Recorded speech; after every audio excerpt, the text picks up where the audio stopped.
Ya, baik pada kesempatan ini Kompel Seluruh Remaja dalam kegiatan lomba khotbah perenungan khususnya Kompel Seluruh Remaja. Sebelumnya itu mari kita berdoa. Bapa di surga, terpuji Engkau yang terus memberkati kehidupan kami. Teristimewa pada saat ini Tuhan telah pimpin kami Kompel Seluruh Remaja Jemaat Bumi Lalu dalam kegiatan PHBG dalam rangka menyambut agar Jumat Agung dan perayaan Paskah. Dan saat ini dalam kegiatan lomba khotbah renungan yang akan dilaksanakan pada saat ini, khususnya anak-anak remaja.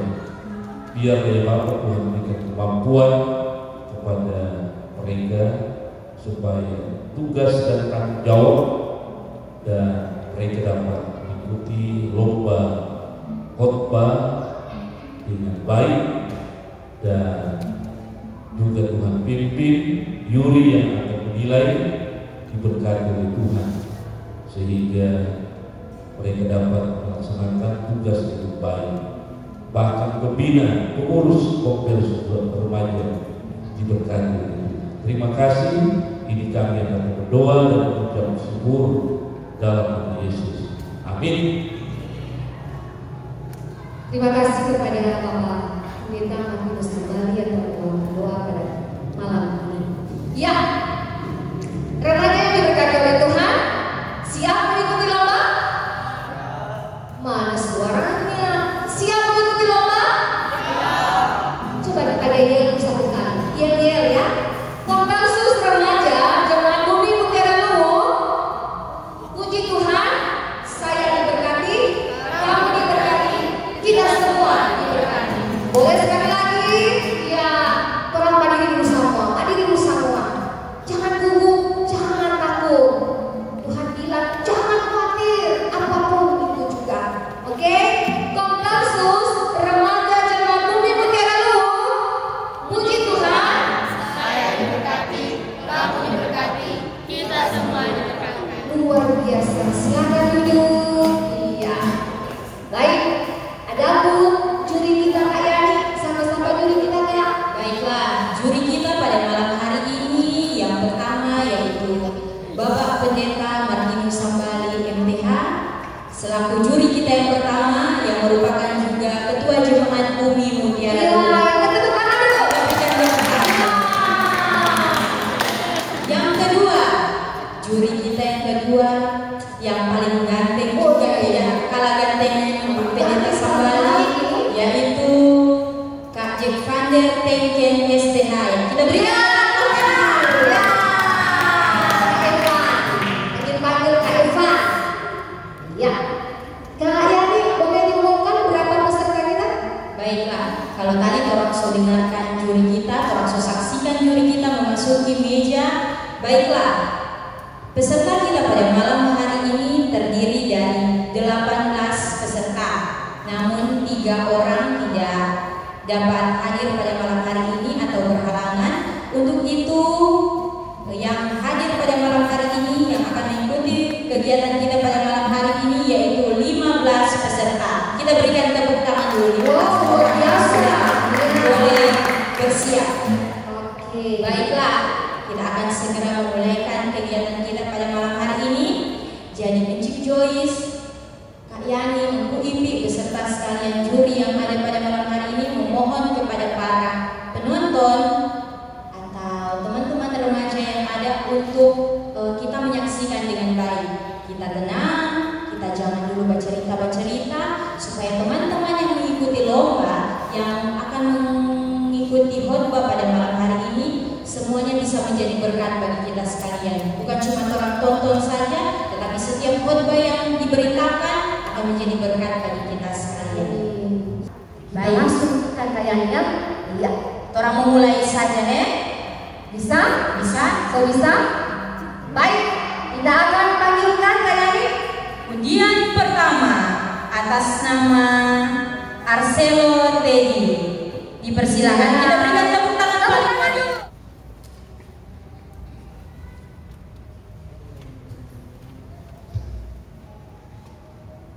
Kakak-kakak pembina dan teman-teman sekalian yang diberkati oleh Tuhan, bacaan kita pada saat ini terdapat dalam Kisah Para Rasul pasal 10 ayat 34 sampai 35. Tema renungan kita pada saat ini yaitu tentang hidup dalam perbaharuan. Teman-teman yang diberkati oleh Tuhan, Shalom.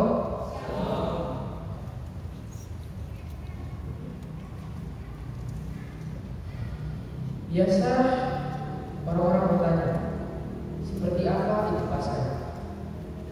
Peristiwa Paskah itu seperti pembuktian janji Tuhan kepada manusia. Umat Kristen percaya bahwa Yesus setelah menderita sampai wafat di kayu salib akan dibangkitkan pada hari yang ketiga. Kebangkitannya dari alam maut menunjukkan kepada umatnya bahwa dirinya sungguh putra Allah. Bagi umat Kristiani, perayaan ini mau mengenangkan peristiwa yang paling sakral di kehidupan Yesus Kristus. Dan kita sebagai umat Kristen, kita juga harus yakin dan percaya bahwa Tuhan masih mengasihi dan melindungi kita sampai saat ini. Dan juga seperti murid Yesus, mereka ingat akan kata-kata Yesus ketika masih hidup. Di situ terdapat dalam Matius pasal 17 ayat 22 sampai 23. Berkata, anak manusia akan diserahkan ke dalam tangan manusia dan mereka akan membunuh dia, dan pada hari ketiga ia akan bangkitkan. Demikianlah firman Tuhan. Tuhan Yesus memberkati kita semua. Iya, luar biasa, Arcelo Teddy. Tepuk tangan dulu.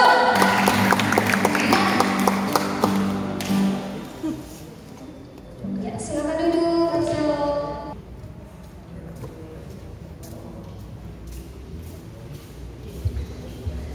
Ya, shalom dan selamat malam kakak-kakak pembina dan teman-teman sekalian. Ya, sebelum kita memulai renungan kita akan membaca ayat Alkitab yang terdapat dalam Markus 15 pasal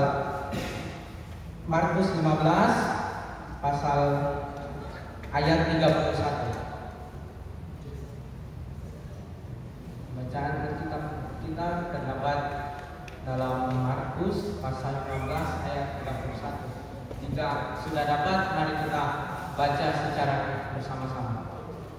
1, 2, 3. Demikian juga imam kepala bersama ahli Taurat menolong dia di antara mereka sendiri dan berkata, orang lain ia selamatkan, tetapi dirinya sendiri tidak dapat ia selamatkan. Ya, kakak-kakak pembina dan teman-teman sekalian yang diberkati oleh Tuhan, judul renungan kita pada saat ini yaitu kasihnya lebih besar. Ya, ayat pembacaan Alkitab tadi menceritakan bagaimana para ahli Taurat dan imam kepala menghina dan menghujat Tuhan Yesus yang pada saat itu berada di kayu salib. Mereka berkata pada ayat tersebut, yaitu orang lain yang selamatkan, tetapi dirinya sendiri tidak dapat ia selamatkan. walaupun hujatan dari imam kepala dan ahli Taurat di atas tidak seutuhnya benar. Sebab Tuhan Yesus sendiri dalam Matius 26 ayat 53 berkata, "Atau kau sangka bahwa aku tidak dapat berseru kepada Bapakku supaya ia segera mengirimkan lebih dari 12 pasukan malaikat membantu aku?"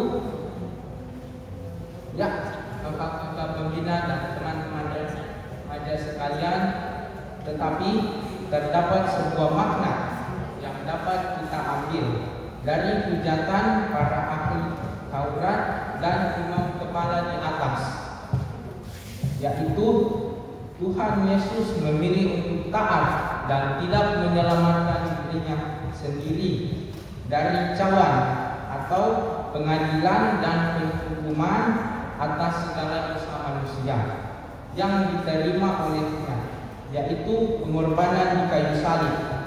Ya, orang lain ia selamatkan, tetapi ia memilih agar dirinya sendiri tidak diselamatkan dari cawan tersebut untuk keselamatan kita semua. Ya, kakak-kakak pembina dan teman-teman remaja, kasihnya sungguh luar biasa. Ia memilih untuk tidak diselamatkan dari kayu salib sehingga orang lain, yaitu kita semua umatnya, diselamatkan oleh Ia melalui ketaatan dan perendahan dirinya untuk menderita, menanggung dosa di kayu salib untuk kita semua umatnya. Tidak ada kasih yang lebih besar selain kasih Kristus yang rela memberikan nyawanya di atas kayu salib demi menyelamatkan kita semua umatnya.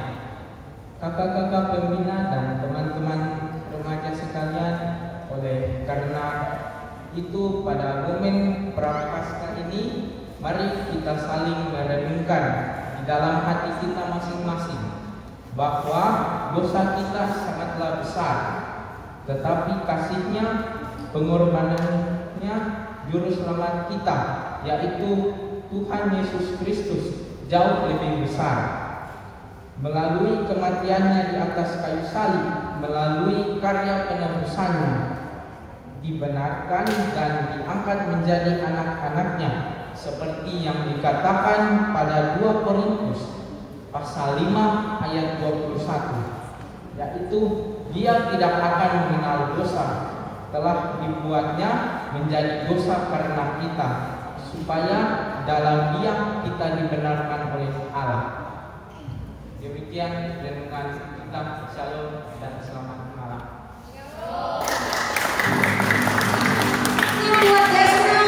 Luar biasa Desran.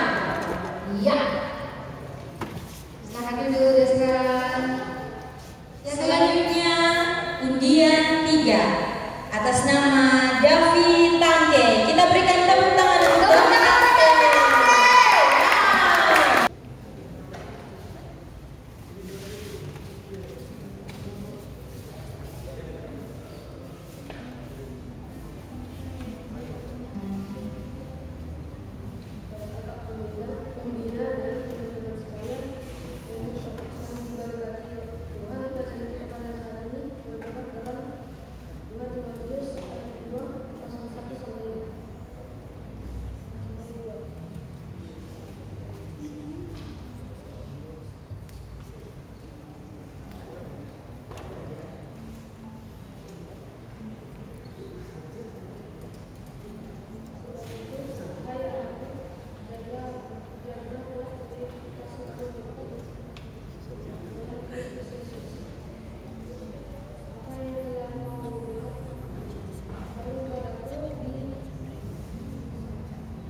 pemusatan moral dan spiritual. Dalam ayat ini secara pertama ini sebagai keluarga orang percaya kita diajak untuk tetap setia dalam Kristus Yesus. Ketika kita mengalami berbagai tantangan, pergumulan dalam kehidupan apa ekonomi, pekerjaan, studi maupun kepercayaan. Firman Tuhan kali ini mengajarkan dan berat di dalam Tuhan. Sebab kita yakin Tuhan pasti akan menolong dan menguatkan kita melewati masa-masa sulit. Terpujilah Tuhan.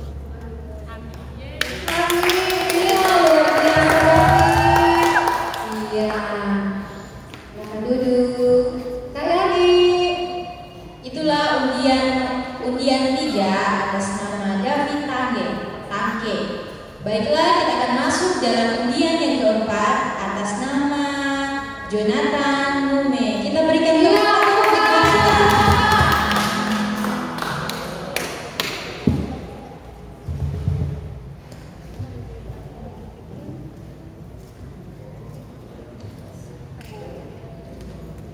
Shalom, juri-juri, kakak-kakak pembina, serta teman-teman yang berkenan Tuhan.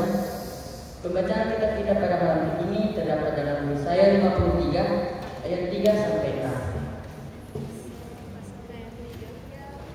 Saya ulangi lagi, Yesaya 53 ayat 3 sampai 6. Yang berkata demikian, ia dihina, dihindari orang, seorang yang penuh kesengsaraan dan yang biasa menderita kesakitan.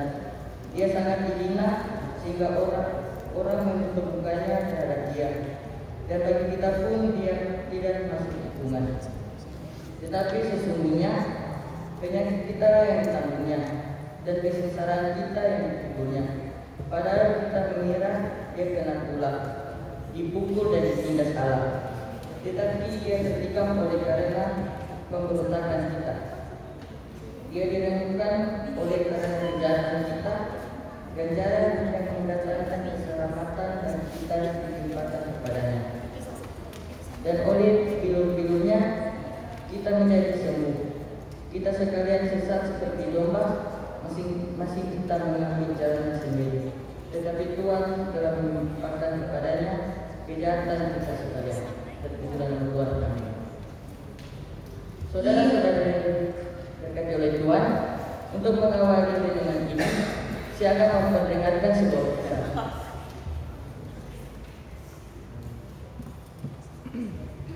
Jadi kisahnya begini, ada sekelompok anak kecil yang selalu mandi di sungai sekitar 500 meter dari sebuah perkampungan. Sungai ini tenang, namun membahayakan karena ada buaya di dalamnya. Buaya ini tanpa diduga-duga akan keluar untuk mencari mangsa tanpa terkecuali termasuk manusia. Sebenarnya para orang tua sudah seringkali menegur anak-anak mereka agar jangan bermain di sungai itu. Ya, namanya juga anak-anak. Sebelum terjadi sesuatu mereka tidak mau mendengarkan teguran dari orang tua tersebut. Suatu hari seorang anak tiba-tiba bermain di tengah sungai. Teman-temannya yang lain mengingatkan agar jangan jauh-jauh, namun anak ini tidak peduli. Tanpa diduga, buaya muncul dan mengejar anak ini. Sontak saja, anak ini kaget ketakutan. Dia berusaha berenang ke tepian, menjerit minta tolong. Teman-teman yang lain juga ketakutan dan meninggalkan dirinya. Untung saja rumah anak ini dekat dengan sungai, sehingga segera dikabari kepada orang tuanya. Mendengar berita ini, sang ayah anak ini langsung berlari kencang menuju ke arah sungai. Ketika tiba di sungai, ia melihat buaya itu hampir memakan anaknya. Maka tanpa pikir panjang, si ayah segera turun ke sungai dan berusaha menyelamatkan anaknya. Sang ayah berusaha buaya tersebut demi keselamatan anaknya. Sang anak selamat, namun sang ayah sayang sekali penuh luka-luka dan salah satu kakinya digigit oleh buaya, hingga membuat sang ayah meninggal dunia. Kemudian datang penduduk yang lain untuk menyelamatkan mereka. Anak ini baru menyesal sambil memeluk ayahnya yang sudah meninggal.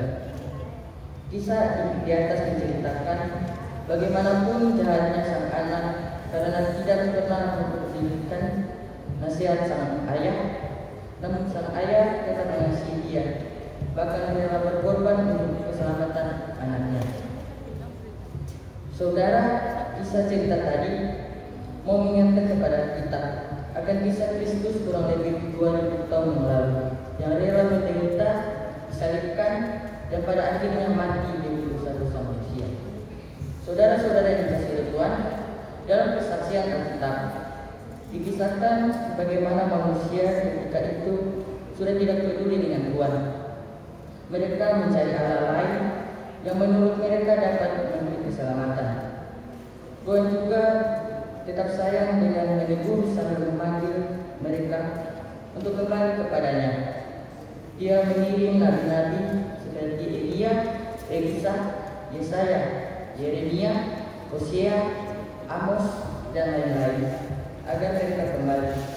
Namun sering tidak dipedulikan. Itulah sebabnya Yesaya memberi kesaksian yang terdapat dalam Yesaya 59 ayat 1 sampai 2. Sesungguhnya tangan Tuhan tidak kurang panjang untuk menyelamatkan dan pendengarannya tidak kurang tajam untuk mendengar. Tetapi yang merupakan pemisah antara kamu dan Allahmu ialah segala kejahatan, dan yang membuat dia menyembunyikan diri terhadap kamu, sehingga dia tidak mendengar ialah segala dosamu. Namun kasih setia Tuhan tetap selama-lamanya. Puncaknya ketika Tuhan yang telah menjadi manusia di dalam diri Yesus Kristus rela menderita sampai mati di kayu salib hanya untuk dosa-dosa manusia, seperti sang ayah yang rela meninggalkan ketuhanannya dengan menjadi korban bagi dosa manusia. Sebagai Nabi Yesaya dalam bacaan kita menceritakan penderitaan yang dialami Yesus menyelamatkan kita umat manusia. Dikatakan dalam Yesaya 53 ayat 3 sampai 6. Ia dihina dan dimenjari orang, seorang yang penuh kesengsaraan dan yang biasa menderita kesakitan. Ia sangat dihina sehingga orang menutup mukanya terhadap dia, dan bagi kita pun dia tidak masuk hitungan. Tetapi sesungguhnya penyakit kita yang menanggungnya dan kesengsaraan kita yang dipikunya. Padahal kita mengira dia kena gula, dipukul dan ditindas salah. Tetapi dia tersikam oleh karena pemberontakan kita, dia dilumpuhkan oleh karena kejahatan kita. Ganjaran yang mendatangkan keselamatan bagi kita dilimpahkan kepadanya, dan oleh bibir-bibirnya kita menjadi sembuh. Kita sekalian sesat seperti domba, masing-masing mengambil jalannya sendiri. Tetapi Tuhan telah menimpakan kepadanya kejahatan kita sekalian. Saudara-saudara yang dikasihi Tuhan, melalui firman Tuhan ini kita semua kembali diingatkan kepada Tuhan Yesus yang telah menyelamatkan kita dari dosa lewat penderitaan, kematian, dan kebangkitannya. Pertanyaan bagi kita semua, selaku anak-anak remaja yang sudah diselamatkan, apa tanggung jawab kita sebagai orang-orang yang diselamatkan? Marilah saudara-saudara, kita menjauhi perbuatan dosa, kita menjauhi kehidupan yang cepat, lalu berusaha untuk menjadi baik, hidup kudus, hidup yang mengasihi, mengampuni, dan hidup yang dengan dengaran kepada orang tua. Memang dengan kekuatan kita sendiri kita tidak mampu melakukan semuanya itu, tetapi bukan berarti kita tidak bisa melakukannya. Kita bisa melakukannya semua itu. Kenapa? Karena kita mempunyai penolong yang setia penolong yang siap menolong kita. Siapakah penolong itu? Dia adalah Roh Kudus. Karena itu, saudara-saudara, mari kita minta kepada Roh Kudus menolong kita untuk melakukan firman Tuhan, sehingga kita akan menjadi pelaku firman Tuhan yang setia. Amin. Ya, luar biasa Jojo atau Jonathan. Ya, baik. Sudah berapa saya ini? Sudah undian keempat, kita akan masuk pada undian yang kelima. Undian yang kelima atas nama Denisa Wakula. Kita berikan tepuk tangan Denisa.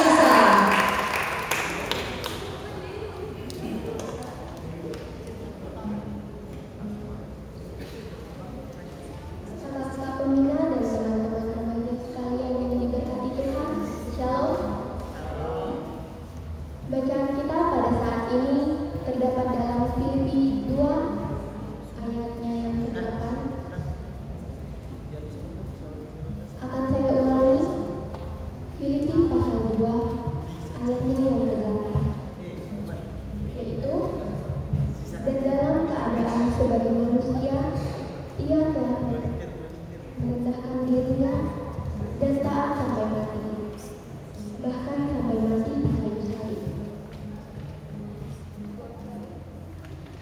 Tema renungan kita pada saat ini diberi judul pengorbanan. Kakak-kakak pembina dan remaja yang diberkati Tuhan, Allah menyerahkan anaknya menjadi korban bagi kegagalan manusia untuk taat kepada dirinya. Pengorbanan diri adalah pengorbanan yang paling besar dalam manusia.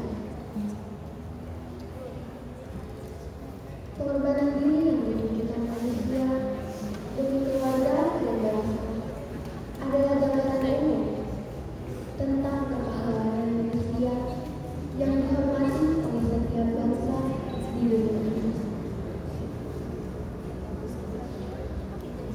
Kisah-kisah kepahlawanan manusia dalam berkorban bagi kebaikan adalah cerita abadi yang diinginkan oleh semua peradaban manusia.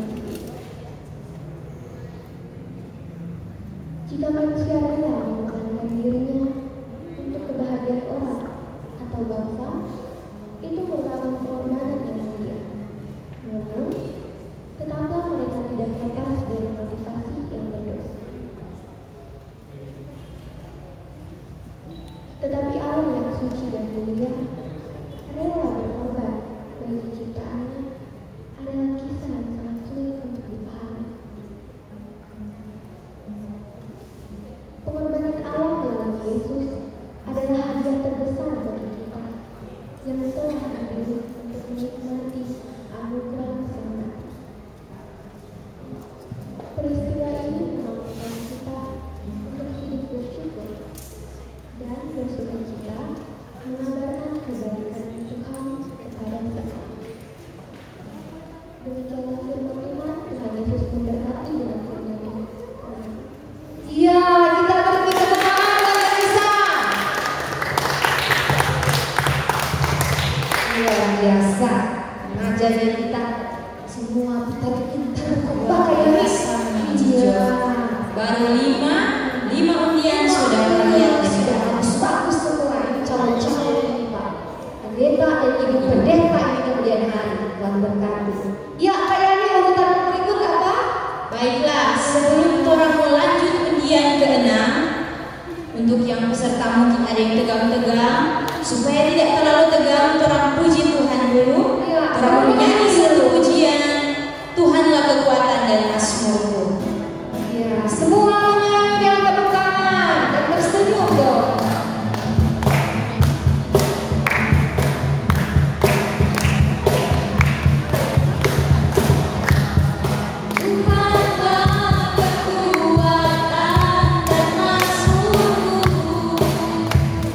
Mana suara?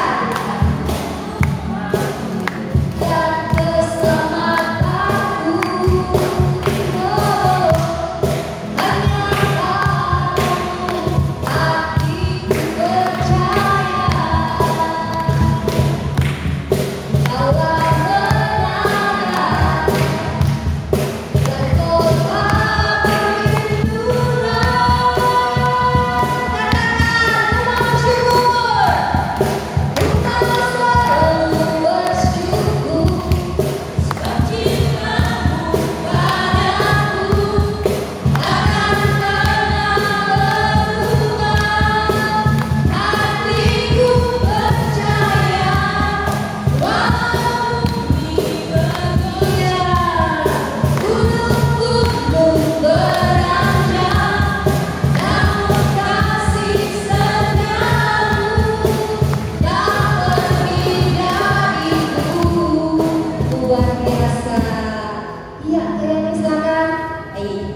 Iya, kasih aplaus untuk kemudian. Nah, iya, luar biasa.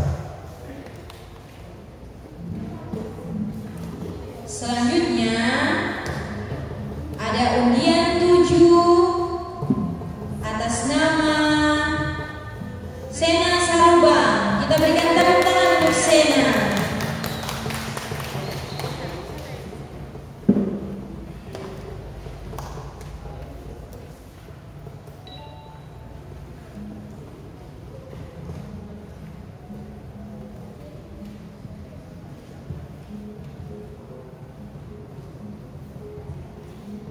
Shalom.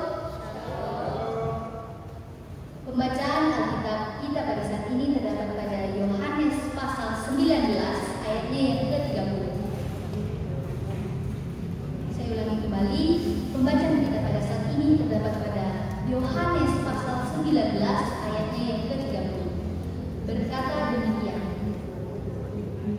Sesudah Yesus meminum anggur asam itu, berkatalah ia, sudah selesai.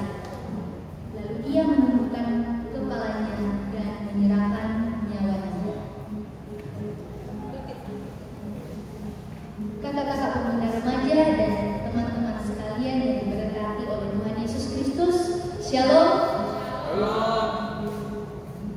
Kita pasti pernah menonton cuplikan atau hanya menonton cuplikan, atau bisa kita menonton full dari film The Passion of the Christ, karya dari Mel Gibson, yang menggambarkan beberapa jam terakhir dari kehidupan Yesus di dunia.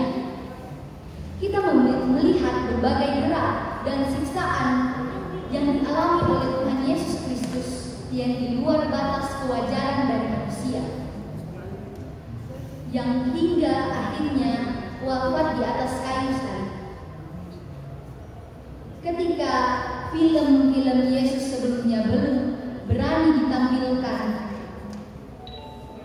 pada film kali ini Mel Gibson memvisualisasikannya secara detail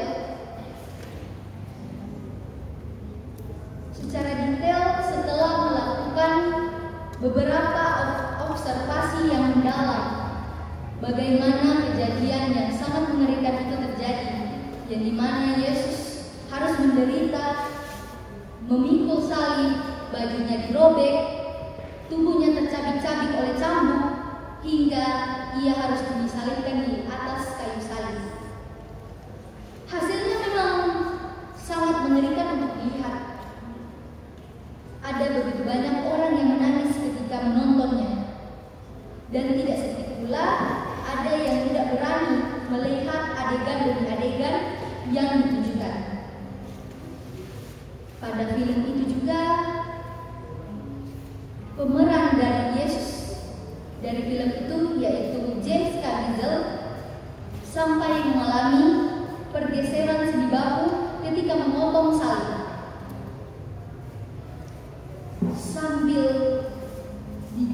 Sambil Yesus memotong salib itu, cambuk itu dicampurkan kepada Yesus, dan cambuk Romawi pada saat itu sangat mengerikan. Mengapa? Karena gagangnya itu dari kayu, dan ujung dari cambuk itu menggunakan kail ranting ataupun paku kecil atau bulatan yang cukup keras. Ada juga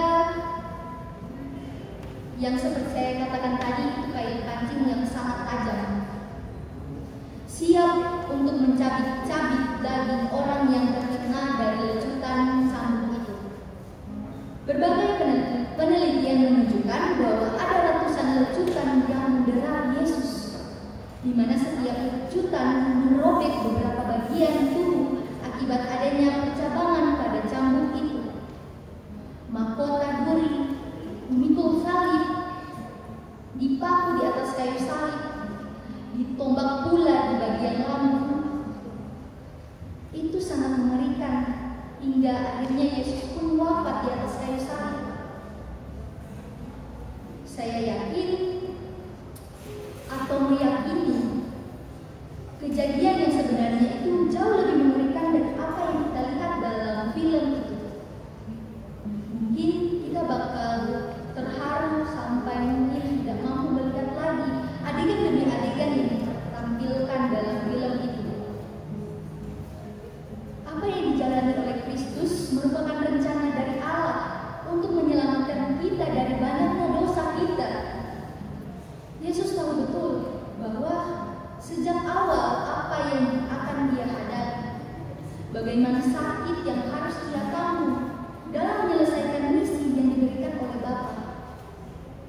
Dalam fisik manusianya, Yesus sempat merasa ketakutan atau mengerikan. Dalam pikirannya itu sangat takut, sangat khawatir.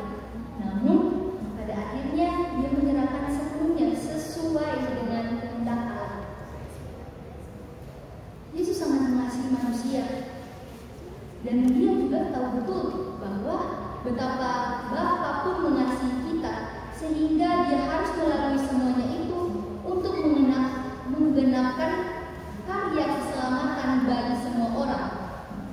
Semuanya itu sebelumnya sudah dinubuatkan kepada Yesaya dalam Yesaya pasal 52 ayat 13 sampai Yesaya pasal 53 ayatnya yang ke-12. Yesus datang ke dunia mengambil bentuk sebagai hamba yang sama sekali tidak menarik secara fisik. Rupanya juga tidak menarik. Banyak orang yang tidak menginginkan dia. Sebagai taruh, dia tumbuh di hadapan Tuhan, dan sebagai tunas dari tanah kering, dia tidak tampan, dan semaraknya pun tidak ada, sehingga kita memandang dia, dan rupa pun tidak, sehingga kita tidak menginginkan dia. Yesus menanggung semuanya itu untuk menebus penyakit kita, yaitu dosa-dosa kita. Ia dihina dan dihindari banyak orang. Seorang yang penuh kesengsaraan dan yang biasa menderita kesakitan, ia sangat dihina, sehingga orang menutup mukanya terhadap dia. Dan bagi kita pun, dia tidak termasuk hitungan.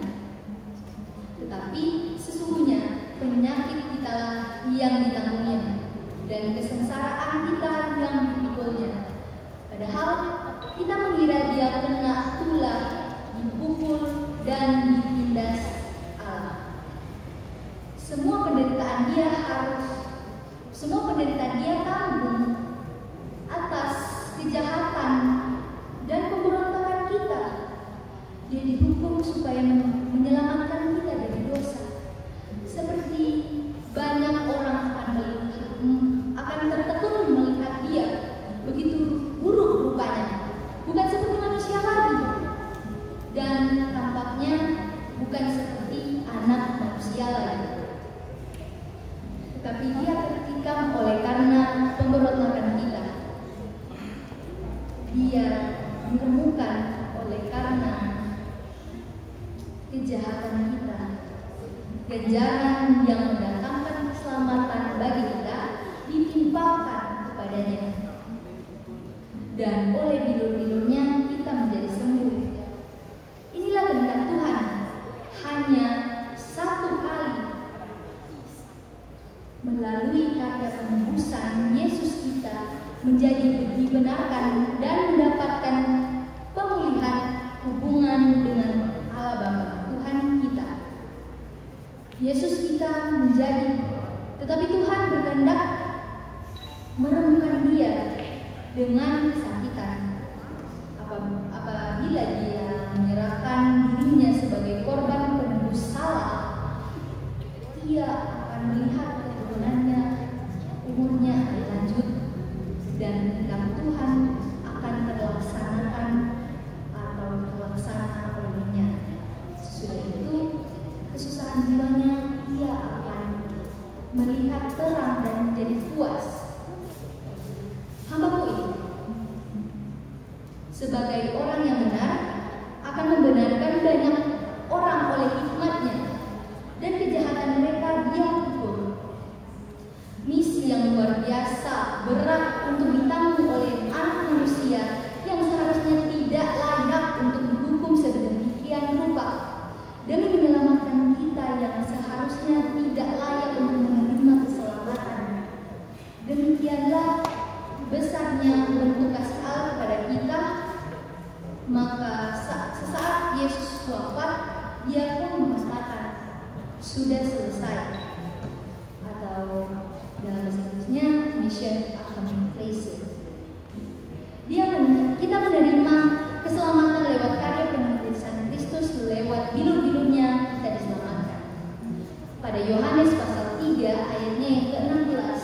Karena begitu besar kasih Allah akan dunia ini, sehingga Ia telah mengaruniakan anaknya yang tunggal, supaya setiap orang yang percaya kepadanya tidak binasa, melainkan beroleh hidup yang kekal. Hidup yang kekal maksudnya di sini adalah hidup yang baru, jauh dari kata dosa, kurang lebih. Kakak-kakak pembina dan teman-teman yang diberkati oleh Tuhan Yesus Kristus, pada Ibrani pasal 9 ayat 27 sampai 28 berkata demikian. Dan sama seperti manusia ditetapkan untuk mati hanya satu kali saja, dan sesudah itu dihakimi. Demikian pula Kristus hanya satu kali saja mengorbankan dirinya untuk menanggung dosa banyak orang. Sesudah itu Ia akan menyatakan dirinya sekali lagi tanpa menanggung dosa untuk menganugerahkan keselamatan kepada mereka yang menantikan Dia. Sesuai renungan saya, inti dari renungan saya pada saat ini yaitu satu untuk semua dan selamanya. Cukup satu kali saja Yesus datang sebagai korban untuk menghapus dosa-dosa kita manusia, dan nanti pada saat Dia datang untuk kali keduanya, Yesus bukan lagi datang untuk menebus dosa-dosa kita atau menyelesaikan persoalan dosa-dosa kita, tetapi Dia akan datang untuk kedua kalinya untuk menganugerahkan keselamatan kepada orang-orang yang selalu menanti kedatangannya, karena tugas Yesus itu sudah selesai. Saat ini kita memasuki Minggu Sengsara yang ke-6. Marilah kita mengucap syukur dan berterima kasih kepada Tuhan Allah Bapa kita atas segala pengorbanan Kristus yang selama ini kita dapat rasakan. Tanpa itu semua, kita akan tetap berada dalam jurang dosa dan tidak akan pernah dapat menghampiri kata kasih Allah. Hari ini, Yesus, Sang Anak Domba yang menghapus dosa dunia, seperti yang dinyatakan Yohanes Pembaptis, telah wafat agar kita menjadi anak-anak Allah yang mampu berperan aktif dalam membuat kehidupan di dunia ini bisa menjadi lebih baik. Jangan sia-siakan semua pengorbanan Kristus di atas kayu salib. Wujudkanlah rasa syukur dan penghargaan kita atas penebusannya lewat wujud nyata dan peran aktif kita menyampaikan kasih Tuhan kepada sesama dalam kehidupan kita sehari-hari. Amin. Demikianlah renungan pada saat ini. Iya, luar biasa Sena. Iya, tepuk tangan sekali lagi buat Sena. Ya, kayak nih. Baiklah, kita akan masuk pada undian yang ke-8, yaitu Rian Ponga. Kita berikan tepuk tangan untuk Rian.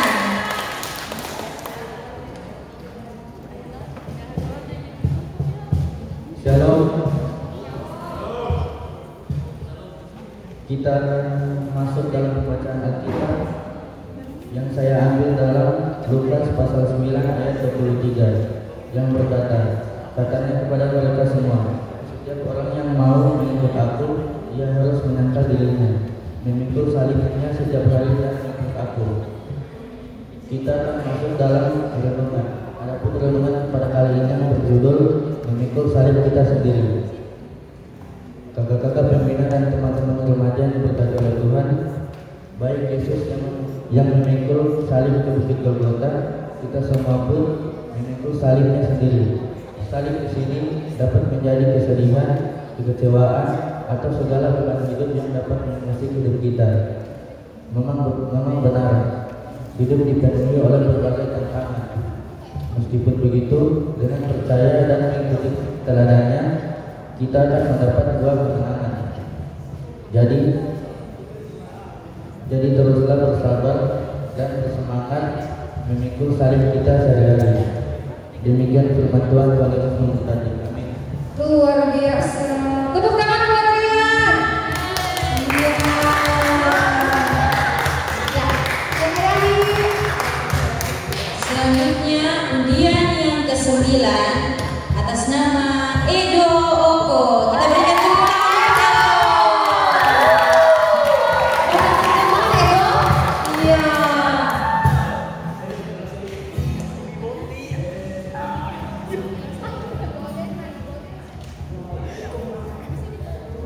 Shalom.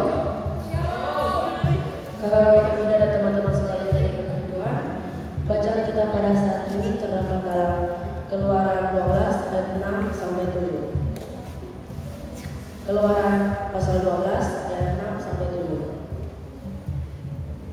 Kamu harus mengurungnya sampai hari yang ke-14 bulan ini. Lalu seluruh jemaat Israel yang berkumpul harus menyembelihnya pada waktu senja. Kemudian dari darahnya haruslah diambil sedikit dan dibubuhkan pada kedua tiang pintu dan pada ambang atas pada lubang-lubang di mana orang memakannya. Judulnya pada saat ini adalah hidup oleh kematian. Di sini saya akan menceritakan Karuk yang menghina kafir dan membutuhkan transportasi perganda. Ia berdoa meminta paru-paru baru, tetapi merasa tidak nyaman saat melakukannya. Ia mengakui bahwa peluang untuk itu terasa janggal karena seseorang harus mati agar apa bisa hidup. Dilema yang dialami Karuk menegaskan kebenaran dasar kitab suci. Allah memakai kematian untuk membawa kehidupan. Kita melihat contohnya dalam kisah Keluaran. Bangsa Israel lahir dalam perbudakan dan terpisah di bawah penindasan Mesir. Firaun tidak mau melepaskan cengkeramannya sampai Allah berurusan secara pribadi dengannya. Setiap anak laki-laki sulung akan mati kecuali bagi keluarga yang memberi seekor domba yang tidak bercela dan menurunkan darahnya pada palang pintu rumah. Pada masa kini, Anda dan saya dilahirkan dalam perbudakan dosa. Iblis tidak akan melepaskan cengkeramannya atas kita sampai Allah berurusan secara pribadi. Yang ini dengan mengorbankan anaknya yang sempurna di palang kayu salib yang berdarah. Yesus memanggil kita untuk bertemu dengannya di sana. Paulus menjelaskan, aku telah disalibkan dengan Kristus, namun aku hidup. Tetapi bukan lagi aku sendiri yang hidup, melainkan Kristus yang hidup di dalam aku. Dengan kalimat para anak domba Allah yang tak bercela, kita berkomitmen untuk mati setiap hari bersama Dia. Mati terhadap dosa agar kita bangkit bersama Dia kepada hidup baru. Iman ini diungkapkan saat kita dibaptis dan setiap kali kita menetapkan dosa serta menerima kebebasan dalam Kristus. Kita hidup ketika kita mati bersama Yesus. Tuhan memberkati yang saya kasih. Ya, tepuk tangan untuk Edo Oko. Itulah undian yang ke-9. Ya, kembali Kak yang ingatkan untuk para semua penonton untuk tetap tenang, mendengarkan, menyimak supaya apa ya teman-teman kita akan lombakan, mereka akan lombakan, semua itu juga dapat menjadi berkat bagi kita sekalian. Selanjutnya kita akan masuk pada undian yang ke-10. Kita berikan tepuk tangan untuk Golden.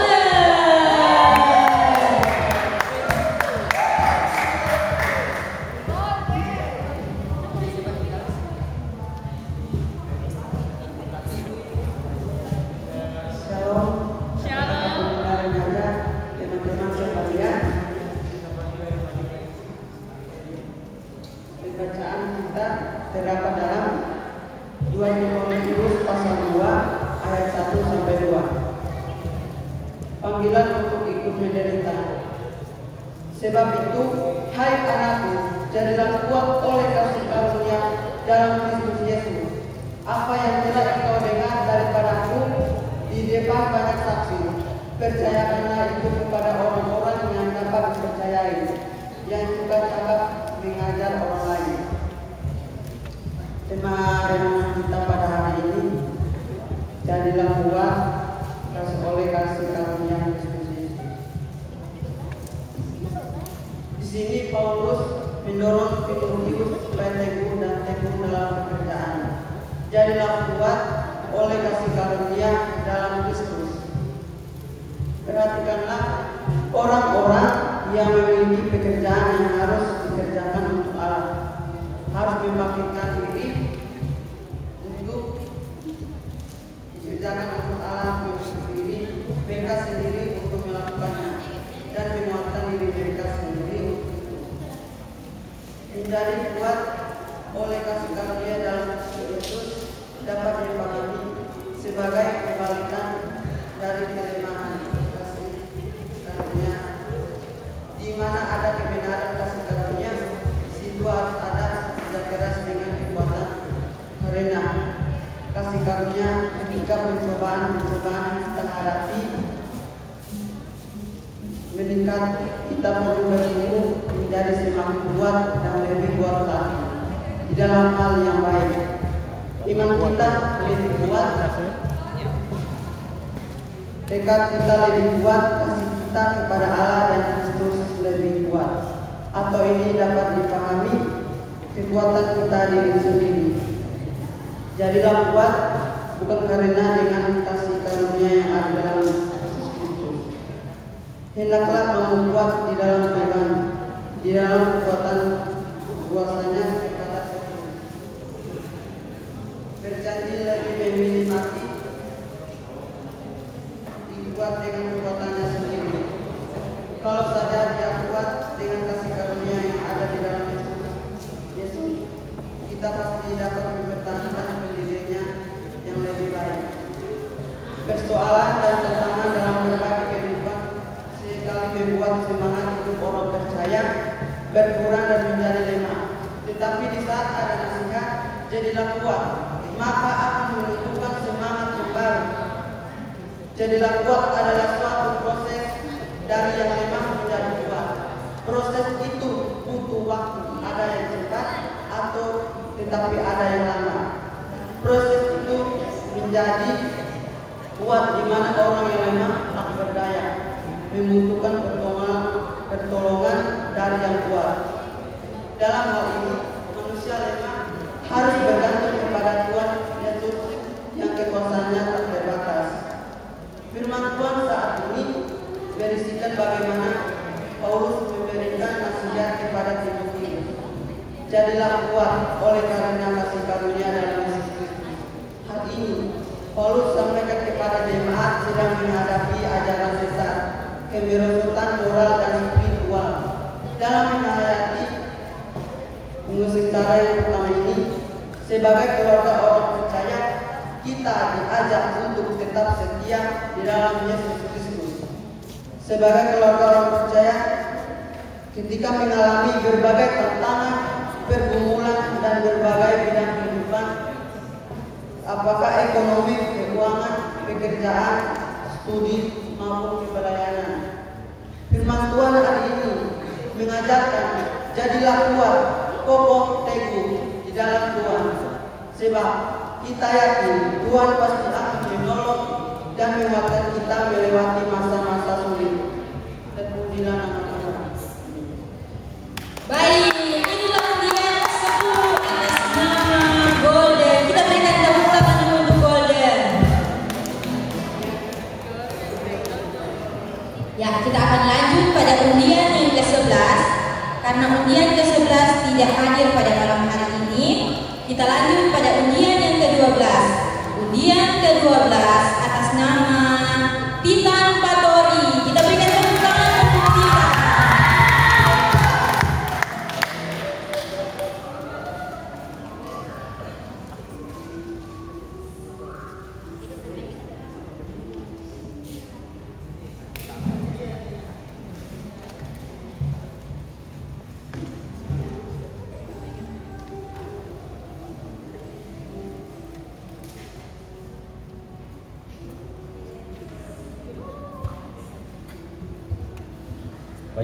Kalau pembina dan juga ibu yang dikasih oleh Tuhan, shalom. Oke, baik. Pembacaan kita pada malam hari ini terdapat di Amsal 17 ayat 17 yang berbunyi, seorang sahabat menaruh kasih setiap waktu dan menjadi seorang saudara dalam kesukaran. Baik teman-teman, di sini kita saling berteman, ya kan? Jadi tidak ada manusia itu yang hidup cuma sendiri. Jadi manusia itu membutuhkan teman untuk saling bergantung satu sama lain. Karena itu manusia membangun relasi persahabatan dengan sesamanya. Jadi dalam remaja tahun ini mungkin orang selalu ada ikatan persahabatan maupun persaudaraan, ya. Jadi sahabat bukanlah proyek yang berusaha kita jadi sekarang. Jadi sahabat itu bukan proyek yang langsung kayak tolak lain langsung kasih selesai terus pertandingan jadi tolong tidak boleh itu, karena sahabat itu adalah suatu kayak hubungan yang menurut orang mungkin kalau ada bersahabat itu kalau biasa pikirnya dia baku aja. Jadi sahabat itu biasa ada yang baik, ada juga yang jahat. Jadi tolong bisa bedakan satu sama lain. Jadi karena itu, marilah kita membangun relasi yang baik dengan Kristus sebagai sahabat sejati untuk bersahabat dengan semua manusia. Baik teman-teman, demikian firman Tuhan. Shalom. Iya, luar biasa kita.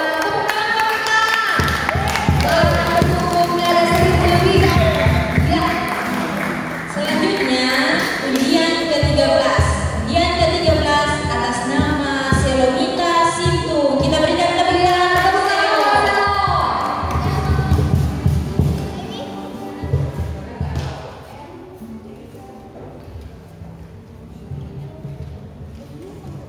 Shalom.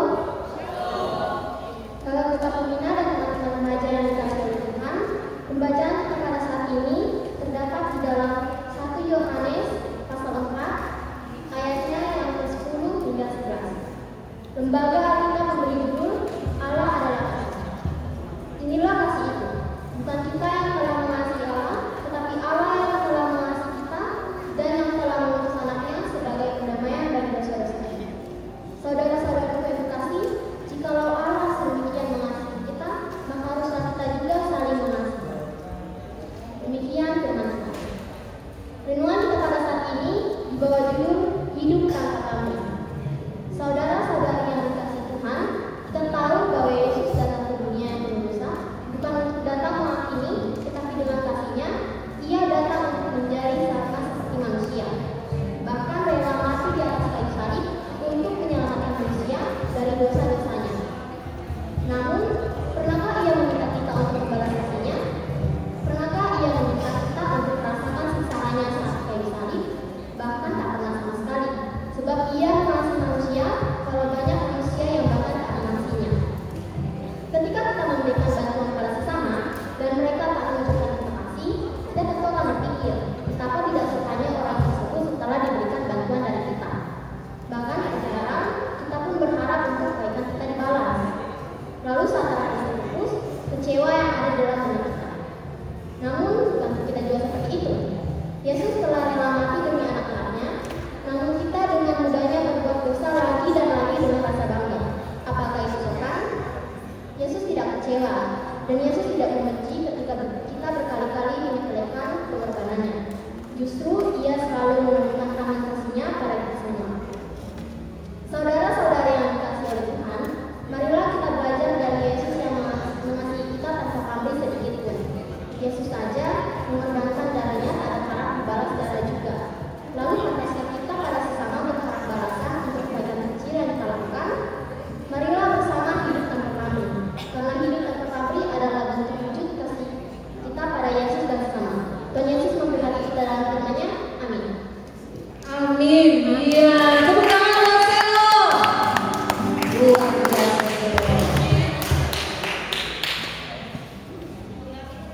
Itulah penampilan dari Selomita Sintu. Kemudian kita masuk pada undian yang ke-14 atas nama Kesha. Kita berikan tepuk tangan yang paling meriah.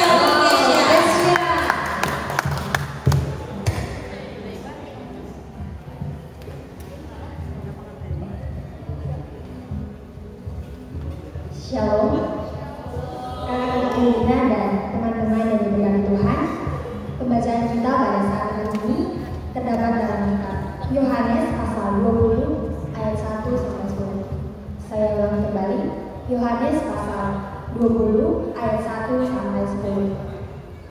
Saya akan membacakannya untuk kita semua. Lembaga kita memberi judul Kebangkitan Yesus. Pada hari pertama minggu itu, pagi-pagi benar, ketika hari masih gelap, pergilah Maria Magdalena ke kubur itu, dan ia melihat bahwa batu telah diambil dari kubur. Ia berlari-lari mendapatkan Simon Petrus dan murid yang lain yang dikasihi Yesus, dan berkata kepada mereka, "Tuhan telah diambil orang dari kuburnya, dan kami tidak tahu di mana ia diletakkan." Maka berangkatlah Petrus dan murid yang lain itu ke kubur. Keduanya berlari bersama-sama, tetapi murid yang lain itu berlari lebih cepat daripada Petrus, sehingga lebih dahulu sampai di kubur. Ia menjebur ke dalam dan melihat kain kafan terletak di tanah, akan tetapi ia tidak masuk ke dalam. Maka datanglah Simon Petrus juga menyusul dia dan masuk ke dalam kubur itu. Ia melihat kain kafan terletak di tanah, sedang kain peluh yang tadinya ada di kepala Yesus tidak terletak dekat kain kafan itu, tetapi agak di samping di tempat yang lain dan sudah tergulung. Maka masuklah juga murid yang lain yang lebih dahulu sampai di kubur itu, dan ia melihatnya dan percaya. Sebab selama itu mereka belum mengerti isi kitab suci yang mengatakan bahwa ia harus bangkit dari antara orang mati. Lalu pulanglah kedua murid itu ke rumah. Demikianlah firman Tuhan. Teman-teman dan kakak-kakak pembina yang diberkati Tuhan, melalui pembacaan kita tadi, saya mengambil satu tema renungan, yaitu Paskah, ada harapan, ada sukacita, ada pewartaan. Haleluya, Kristus telah bangkit. Kakak-kakak pembina dan teman-teman yang diberkati Tuhan, seruan tadi merupakan suatu ungkapan khas dalam misteri Paskah. Paskah merupakan suatu perayaan yang sangat penting bagi umat Kristen. Umat Kristen percaya bahwa Yesus menderita sampai wafat di kayu salib dan akan dibangkitkan pada hari yang ketiga.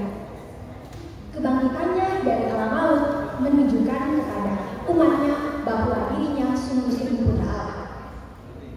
Bagi umat Kristiani, perayaan ini mau mengenangkan peristiwa yang paling sakral dalam kehidupan Yesus.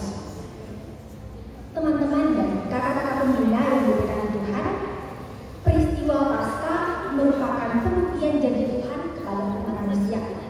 Tuhan memberikan pengharapan kepada manusia akan kehidupan kekal melalui misteri kebangkitannya. Tentunya janji pengharapan kehidupan kekal seharusnya kita ikuti dengan rasa sukacita yang mendalam. Pengharapan tersebut menjadi senjata untuk memperkokoh iman Kristiani. Kakak-kakak pembina dan teman-teman yang diberkati Tuhan, melalui pembacaan kita tadi, yaitu pada Injil Yohanes pasal 20 ayat 1 sampai 10, hari ini mengisahkan tentang kebangkitan Yesus.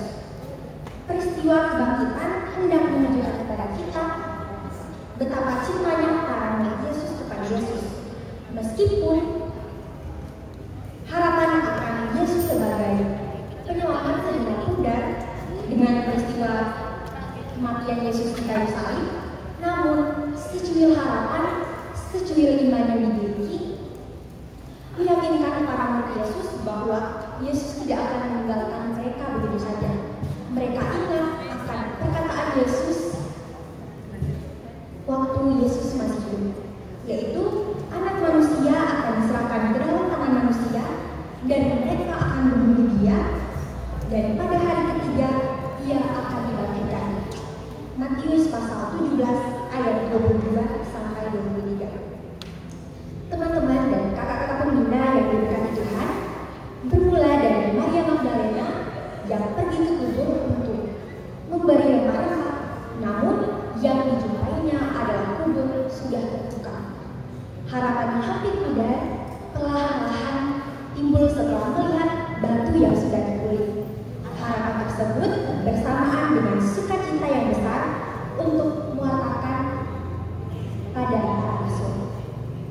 Ia berlari-lari mendapatkan Simon Petrus dan murid yang lain yang dikasihi Yesus dan berkata kepada mereka, Tuhan telah diambil dari umurnya dan kami tidak tahu di mana ia diletakkan. Yohanes pasal 20 ayat 2.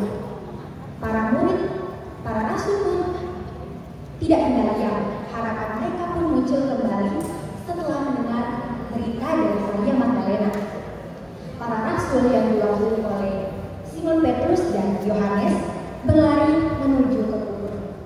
Dan pengalaman di kubur membangkitkan kembali harapan mereka. Harapan yang disertai dengan rasa sukacita.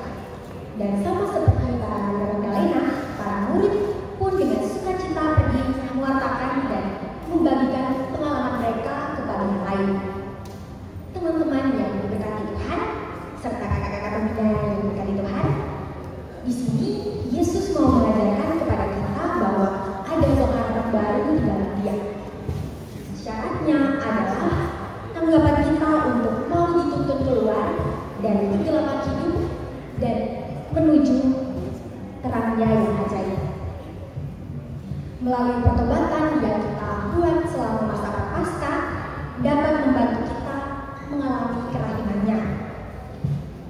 Kakak-kakak pembina dan teman-teman yang diberkati Tuhan, sederhana tapi penuh makna. Paskah ada pengharapan, ada sukacita, ada pewarnaan.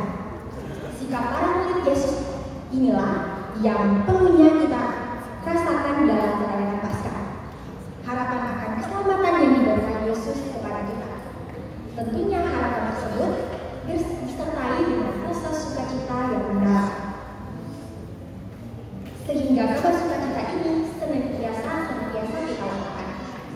Mari kita pergi diikuti dengan rasa sukacita dan kegembiraan untuk mewartakan kabar sukacita bahwa Yesus Kristus Tuhan kita telah bangkit. Selamat menemani Paskah. Tuhan Yesus memberkati. Itulah dia penampilan dari Indonesia. Kita berikan tepuk tangan yang paling meriah kembali lagi. Luar biasa guys ya. Selanjutnya undian yang ke-15. Undian yang ke-15 atas nama Dovan Gogali. Kita berikan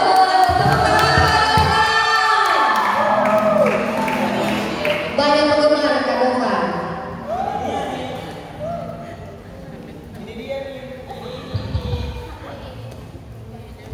Selamat malam, Pak Pendeta, Kak Evan, kakak-kakak pembina, serta hadirin sekalian yang diberkati oleh Tuhan kita Yesus Kristus. Di sini, sebelum saya masuk ke dalam bacaan kita, saya ingin bertanya, apa itu Paskah?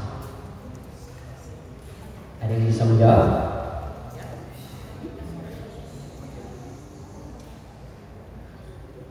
Ada?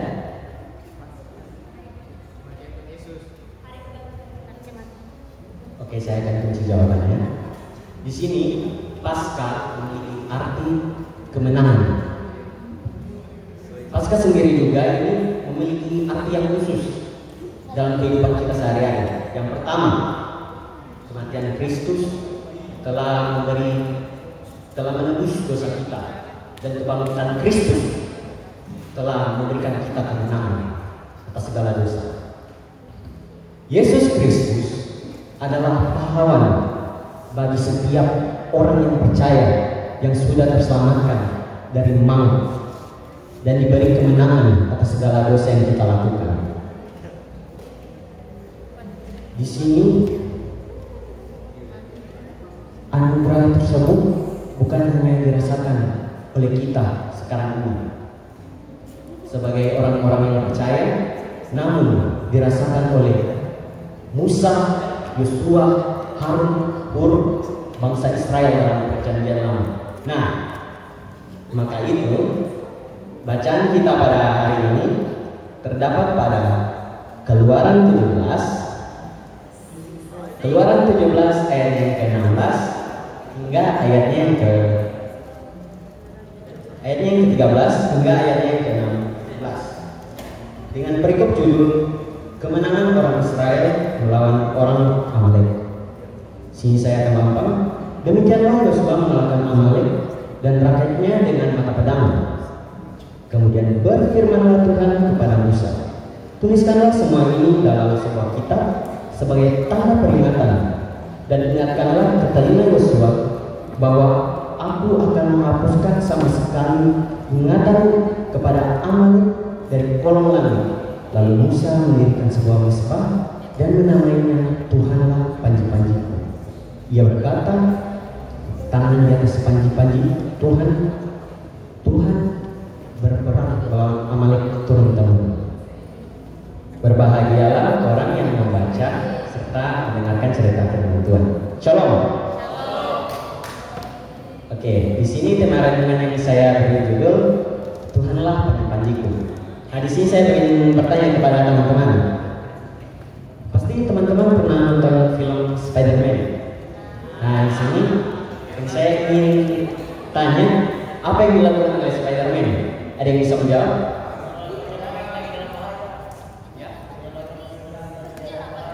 Oke, saya akan kunci. Terima kasih ya, Dok. Nah, di sini pasti Spider-Man akan selalu menolong orang yang sedang dalam bahaya. Spider-Man bukan hanya saja menolong orang yang sedang dalam bahaya, melainkan mengalahkan penjahat agar setiap orang yang dalam bahaya itu dapat terselamatkan. Nah, orang yang menyelamatkan seseorang dalam bahaya itu biasanya disebut dengan arti hero atau pahlawan. Seorang pahlawan akan mengerahkan seluruh tenaga dan hati pikiran mereka agar orang yang sedang dalam bahaya itu dapat terselamatkan. Nah, di dalam perikop ini Musa memegang tongkat Allah di tangannya, dan selama tongkat Allah itu dipegang, bangsa Israel memenangkan pertarungan atas orang Amalek. Nah, di sini saya ingin teman-teman perhatikan secara khusus itu bahwa di pertarungan ini bukan hanya saja manusia antar manusia, tetapi melainkan tentang Tuhan. Yosua, Musa, dan orang Israel itu hanyalah bejana yang digunakan oleh Tuhan. Tetapi pertempuran itu sendiri, itu semua diatur oleh Tuhan. Kehadiran Tuhan, kekuatan Tuhan membawa mereka ke pertarungan tersebut dan memastikan mereka memenangkan pertarungan tersebut. Dalam bacaan kita hari ini, Allah juga disebut sebagai pahlawan oleh bangsa Israel, karena Tuhan tampil menyelamatkan mereka dari musuh-musuh yang sedang menyerang mereka. Di sini Allah saja mampu menyelamatkan Yosua, Musa, dan bangsa Israel dari segala musuh yang sedang menyerang mereka. Nah, maka di sini Allah juga dapat mampu menyelamatkan kita dari maut atas segala dosa yang kita lakukan, yaitu dengan menganugerahkan anaknya yang tunggal dengan pertolongan yang sungguh. Yesus Kristus menyelamatkan kita dari maut. This is a happy ending from the sacrifice story that chosen by Jesus Christ. It's so inspiring. And the God mission for the world. I mean for us. Jadi ini adalah akhir bahagia dari cerita yang dipilih oleh Yesus Kristus sebagai menjalankan misi Allah kepada dunia dan kepada kita semua juga. Jadi janganlah takut atas segala tantangan dan aniaya. Sungguh kebangkitannya mampu memberikan kita kemenangan atas segala persoalan. Amin.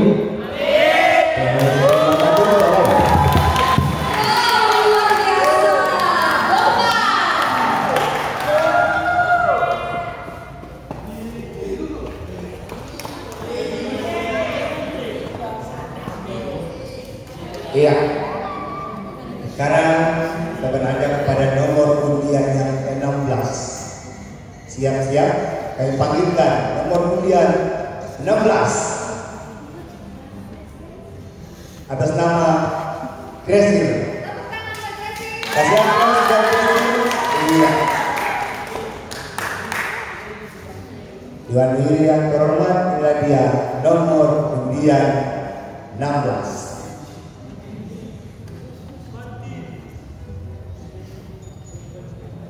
Shalom. Pembina remaja dan teman-teman remaja yang dikasihi Tuhan.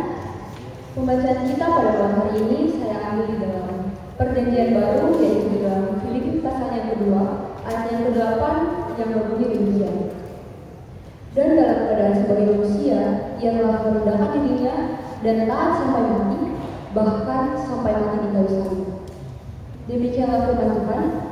Adapun judul renungan kita pada malam hari ini adalah taat sampai mati.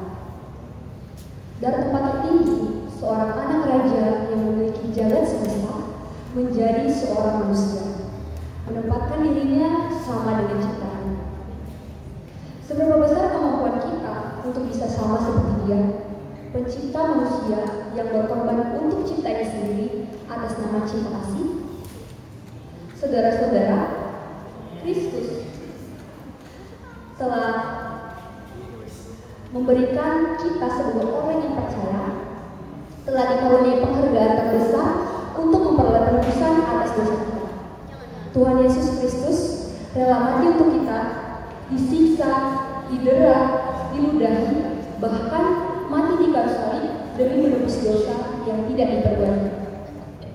Adakah pengorbanan yang pernah kita lakukan setara dengan apa yang telah dilakukan olehnya? Jawabannya adalah tidak bisa dan tidak ada. Sudahkah kita melelahkan diri kita untuk bisa melayani dan melakukan pengorbanan terbesar dalam hidup kita untuk orang yang kita kasihi? Saudara-saudara, Kristus telah membayar harga yang termahal yang dapat dilakukan dengan menyerahkan nyawanya sendiri di atas kayu salib untuk menjadi tebusan bagi banyak jiwa. Ia telah merendahkan dirinya, Dia mengesampingkan segala hak dan kepentingan pribadi untuk memastikan kesejahteraan orang lain. Remaja-remaja Kristen yang dikasihi Tuhan, jadi kuncinya di sini adalah rendah hati, mau melayani dan mengasihi dengan sepenuh hati, memberikan apa yang terbaik dari diri kita untuk orang yang kita kasih, baik itu keluarga, teman, bahkan orang yang membenci kita, agar kemuliaan Allah mengisi hati dan pikiran kita, sehingga kita dipenuhi Roh Kudus dan tetap berada terus dalam hadiratnya dan setia senantiasa. Dan sangat perlu kita terapkan dalam kehidupan kita bahwa pengorbanan Yesus untuk menebus dosa manusia adalah inti kebenaran pengajarannya, kebenaran yang mutlak, kebenaran yang tidak terbantahkan, supaya kita sebagai orang yang percaya tidak sia-sia mempercayai Tuhan Yesus Kristus yang adalah juru selamat manusia, dan kita menerima anugerah berupa keselamatan abadi dan bukan pengadilan. Demikianlah renungan kita pada malam hari ini. Tuhan Yesus memberkati. Iya, kasih aplaus untuk ujian 16. Iya. Sekarang kemudian yang terakhir. Siap-siap nomor undian ke-18. Kami panggilkan nomor undian 18 atas nama Adelia Laipa. Silakan. Kasih aplaus.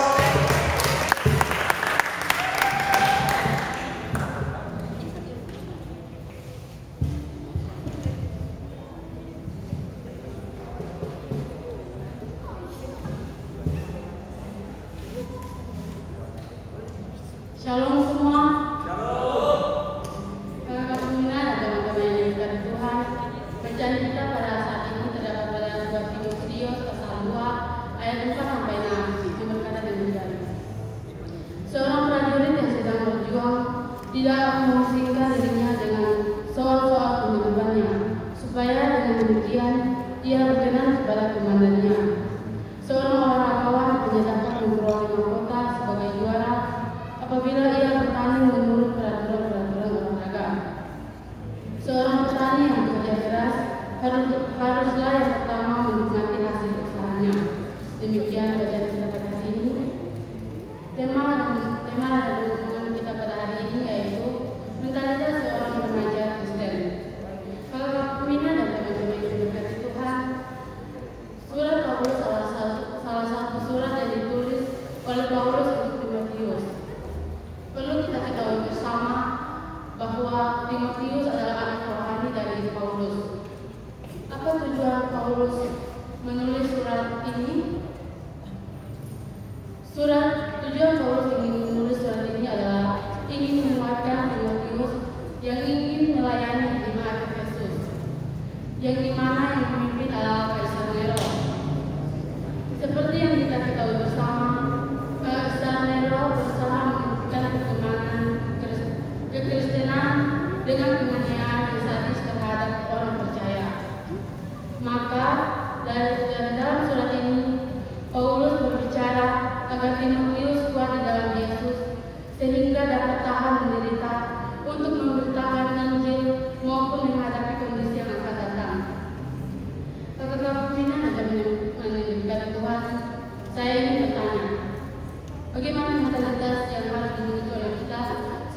panglima.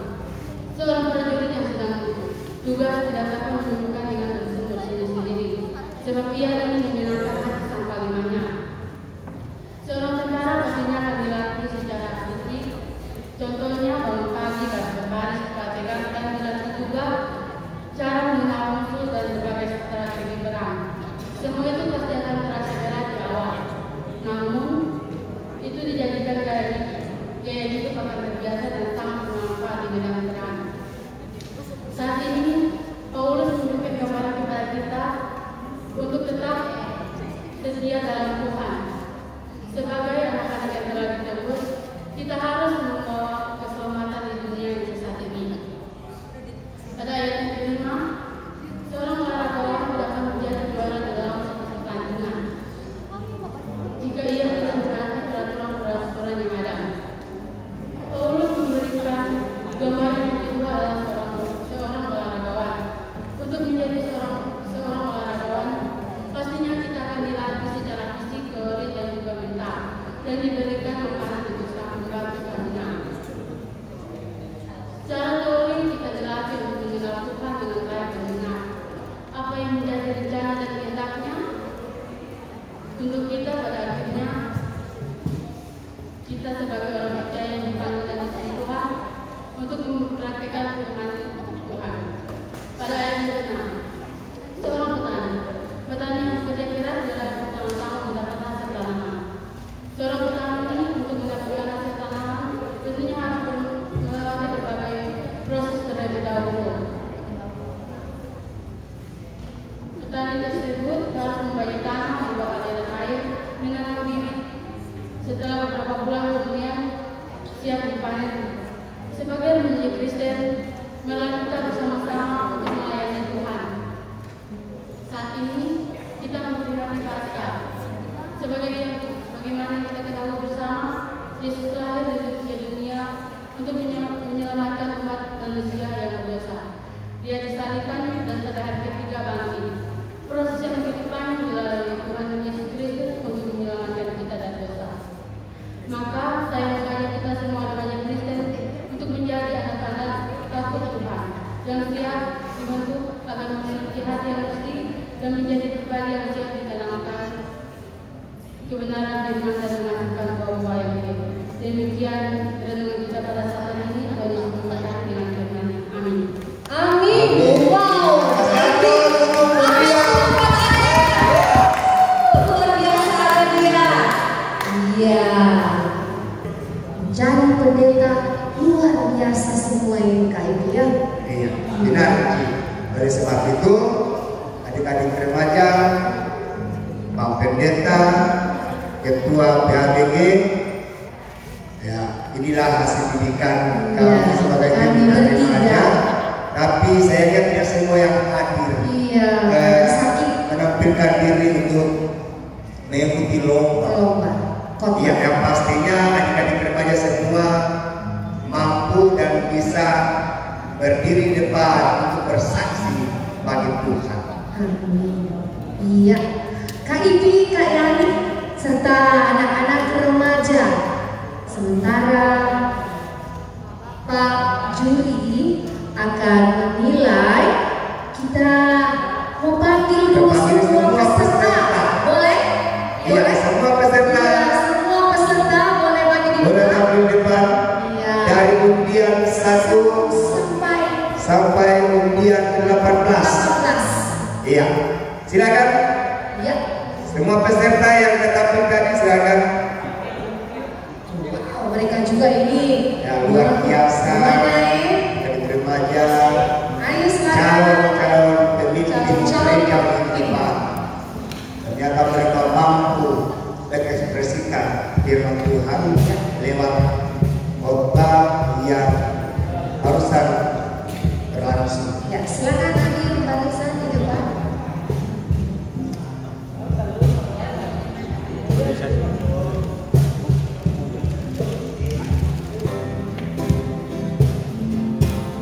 Dengan senyum dong. Sambil menunggu untuk siapapun yang menang, siapa menjadi pemenang lomba khotbah pada malam ini, kita akan ujian melayani lebih sungguh.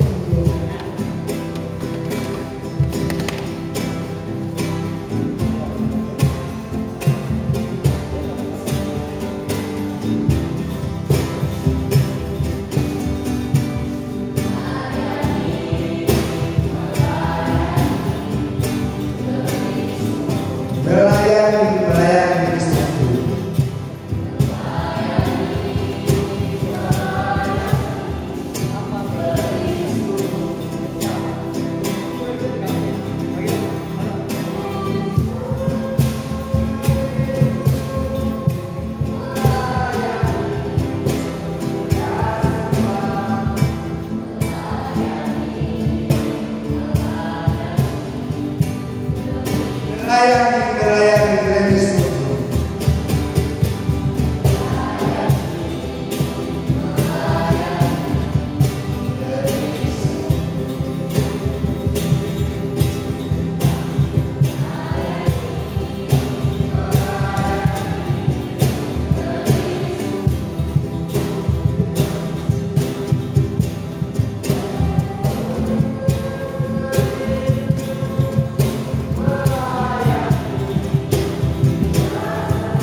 Mengasihi lebih sungguh.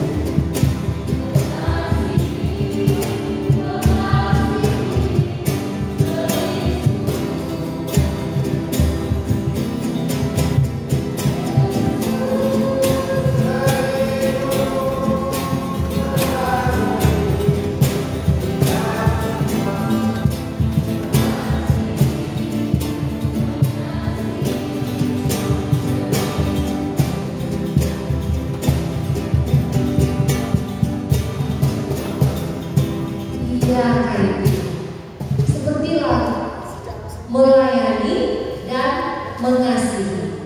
Maka seperti itulah Tuhan ajarkan kepada anak-anak remaja untuk tahu melayani dan mau mengasihi sesama kita, terlebih orang-orang yang seiman dengan kita. Ada yang kasus remaja yang kita bawa di Sobol. Masih ingat? Masih? Bertumbuh, puji Tuhan. Boleh? Boleh? Iya. 1, 2, 3. Kopassus Remaja DKMP, apa kabar?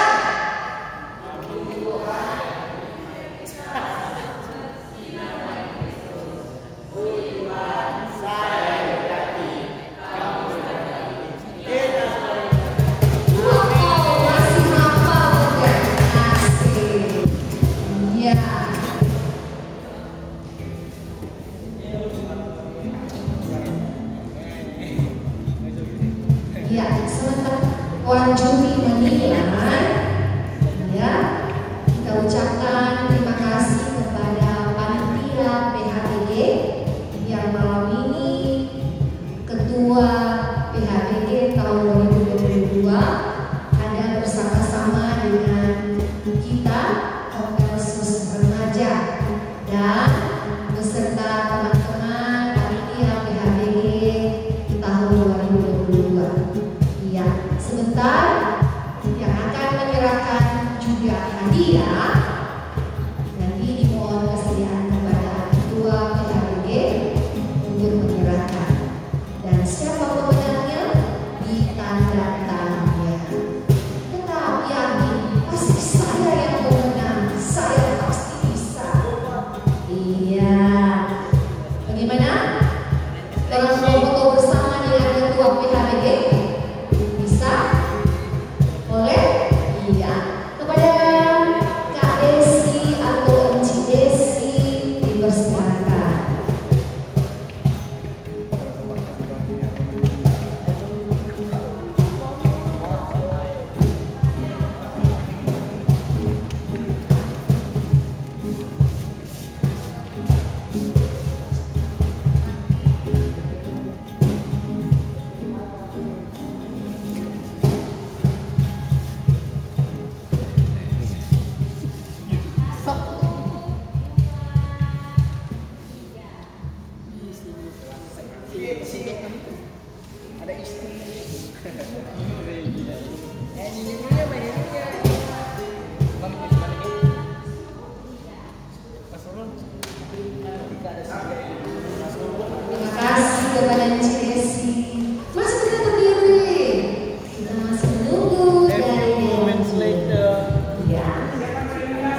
Iya. Tapi saya harus berhati saya harus bisa. Luar biasa. Tepuk tangan dulu buat Bel. Ada lagi yang bisa wanita? Perempuan? Apa yang kalian rasa waktu kalian berdiri di mimbar? Iya, ketika kalian berkhotbah.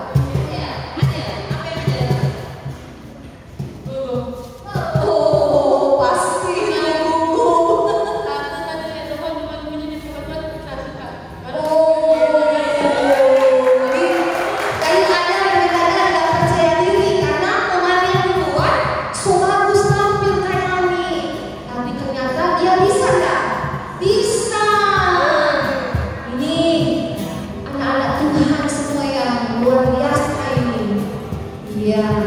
Jadi contoh ini. Ada lagi yang mau mengutarakan? Ada lagi yang bisa mengutarakan? Dan ketika kalian berdiri di depan dengan dilihat oleh teman-teman dengan dewan juri, bagaimana? Sambil menunggu para jurian menghitung hasil penilaian pada malam hari ini. Selam.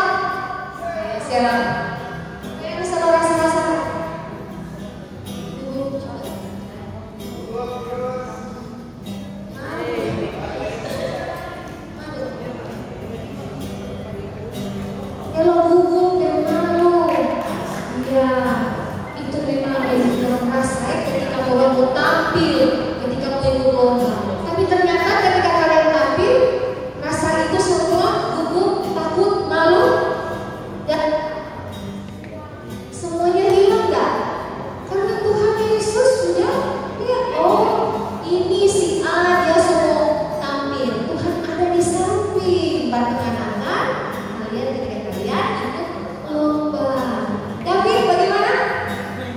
Jujur. Tepuk tangan kepada David dulu. David selama mengikut remaja, dia tidak pernah tampil di depan. Tapi Encik Jo, Kak Yari dan Kak Impi, wow luar biasa nih David. Ketika lomba ikuti dan Ritman yang terbaik ketika mengikuti lomba. Tapi ketika hari-hari mengikuti lomba bertugas, kadang dia minder, kadang dia malu atau apa. Tapi ternyata itu hilang begitu saja. Tapi dia bagaimana Pip? Iya, kita tersenyum David. Wow, Sero, ada yang mau disampaikan?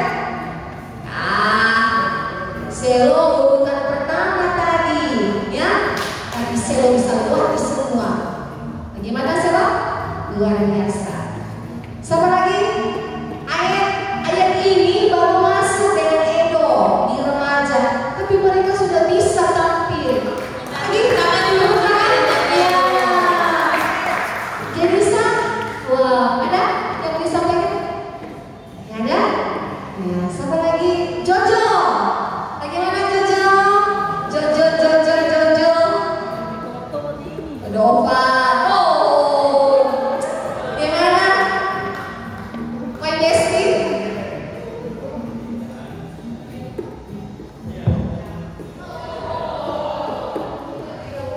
Terima kasih Encik Jo atas kesempatannya. Tadi lumayan agak gugup saya di awal-awal sebelum dipanggil, tetapi setelah saya berdoa sebelum saya maju, saya bisa. Karena dalam tekad saya, kalau dia bisa, saya juga bisa. Terima kasih. Kalau doa iya, dalam hati kok. Kalau dia bisa, kenapa saya tidak bisa? Betul sekali kalian. Kenapa sih Selo bisa, Dova nggak bisa? Golden saja bisa, kenapa Dova nggak bisa? Betul itu. Ya. Jadi kayak ini masih sementara penilaian dewan juri. Jadi nilai mereka ke 15 atau 16 orang ini ada yang 18 orang terbaik. Iya, kurang sehat. Percaya bahwa apa yang kamu tampilkan itu semua bukan untuk manusia, tetapi semua untuk kemuliaan nama Tuhan. Iya. Sebagai informasi, perlombaan Kapasitas Remaja pada malam hari ini telah kita ikuti malam ini, dan ada perlombaan yang kedua, yaitu buka baca Alkitab. Kenapa Kak Yani? Buka baca Alkitab ini akan dilaksanakan pada hari Minggu selesai ibadah Kopassus Remaja. Iya, untuk itu semua anak-anak remaja ikutkan untuk berpartisipasi bawa kegiatan pada hari Minggu nanti. Kegiatan yang kedua setelah hari ini. Ya, benar. Jadi hari Minggu ingat bawa apa? Alkitab. Kita akan mengikuti lomba baca buka Alkitab. Baik. Informasi berikutnya, hari Jumat jangan lupa ada beberapa teman-teman yang sudah mencicil persiapan. Kita akan mengikuti ulang tahun remaja ke-22 yang akan dilaksanakan di Desa Ponian Jemaat PDL, dan kita akan kumpul di gereja pada jam 1.30 dengan memakai seragam kaos warna hijau. Ya. Jadi ada beberapa teman-teman yang Cijo Solo ini, tolong 1:30 kita kumpul di gereja. Bisa? Dovan, tim musik itu harus ada. Iya. Kita akan tanya dulu untuk juri ya. Sudah selesai atau belum ya? Tanya dulu ya. Buku ini atau apa ini? Baiklah, inilah detik-detik pengumuman. Iya. Ya, pengumuman ini Dewan juri langsung oleh sudah selesai menilai, dan kita akan dengar bersama-sama ya teman-teman yang lain, dengar bersama-sama yang akan diumumkan oleh Dewan juri siapa pemenangnya. Ternyata setelah kami berdua menilai, yang paling utama kamu sudah tampil dengan baik. Itu ya, sudah tampil dengan baik. Artinya begini, tampil dengan baik dengan keberanian, percaya diri. Jadi percaya diri yang sudah tampil di mimbar. Dan kami juga menilai tentang lafal di situ tentang tanda baca dan seterusnya. Kemudian intonasi di sini ada yang berkhotbah seperti membaca majalah, ya, seperti membaca koran. Nah, sebenarnya khotbahnya yang sudah kamu sampaikan sudah bagus, cuma di situ intonasi, tidak ada titik, tidak ada koma, macam membaca begitu. Padahal sebentar jemaat akan mendengar tidak punya arti. Nah, kemudian penjiwaan harus dijiwai khotbah. Bagaimana jemaat bisa menjiwai sedangkan yang khotbah itu tidak menjiwai? Harus dijiwai. Dan kemudian isi khotbah. Isi khotbah ini tentunya pembacaan ya berkenaan dengan apa yang terdapat dalam itu. Jadi bukan asal ngomong, tetapi sesuai isi kitab itu kemudian kita uraikan dengan baik. Nah, kadang-kadang ada yang tidak kena bicara semua tentang kebangkitan, bicara semua Jumat Agung tentang pembacaan, tidak kena dengan itu. Bisa paham ya? Jadi adik-adik sekali tampil dengan bagus. Nah, oleh karena itu dengan penuh kerendahan saya dengan Kak Evan sudah menilai adik-adik sekalian sesuai kriteria-kriteria yang sudah ditetapkan oleh pengurus Kompelsus Remaja. Ya, saya akan baca dari pertama sampai dengan 17, ya 15 ya, sampai 15. Arcelo Teddy dengan nilai 638. Desra Horianto ya, dengan nilai 630.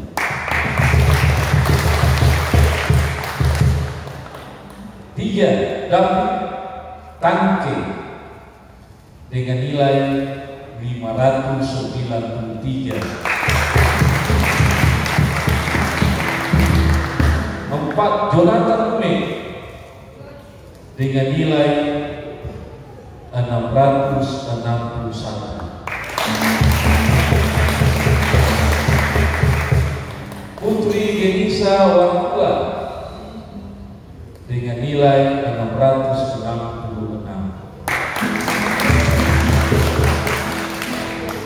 Nasaret Ogota dengan nilai 585.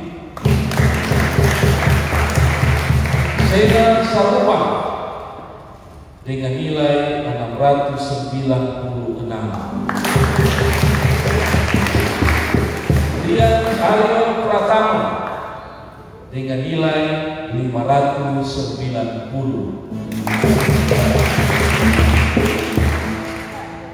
Christian Alfredo Oko, mana Christian? Mantap, nah. Dengan nilai 614.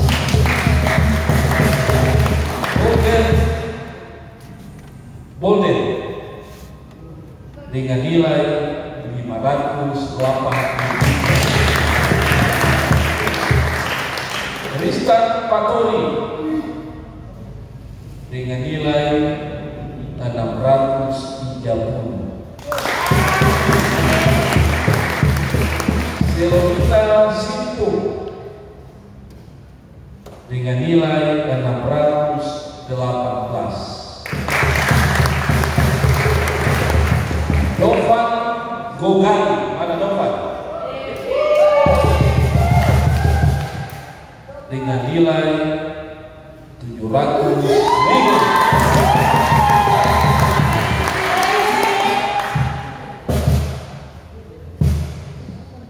Gracia Indri Batewa, mana? Dengan nilai 707. Gracia dengan nilai 670. Adelia Laipa dengan nilai 635. Itu nilai-nilai yang kami sudah reka keseluruhan. Maka ini mencari berapa? 3. Iya, ranking pertama Gracia Indri Batewa.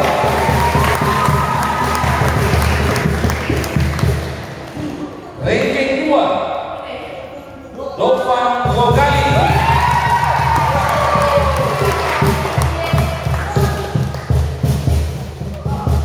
Juara 3 Sena Saruma.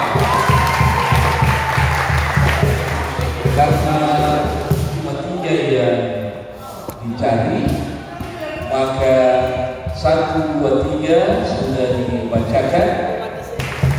Ya, saya mau sampaikan ranking 4 Gracil ya 670.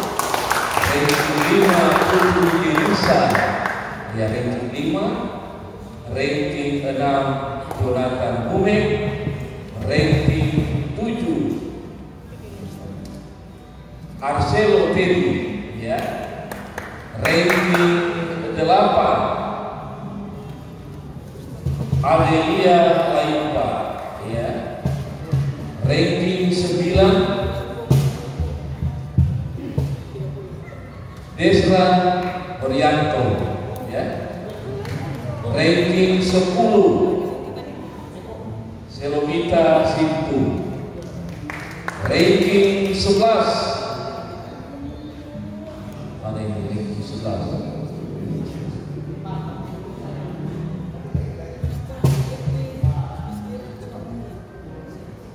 Ya, ranking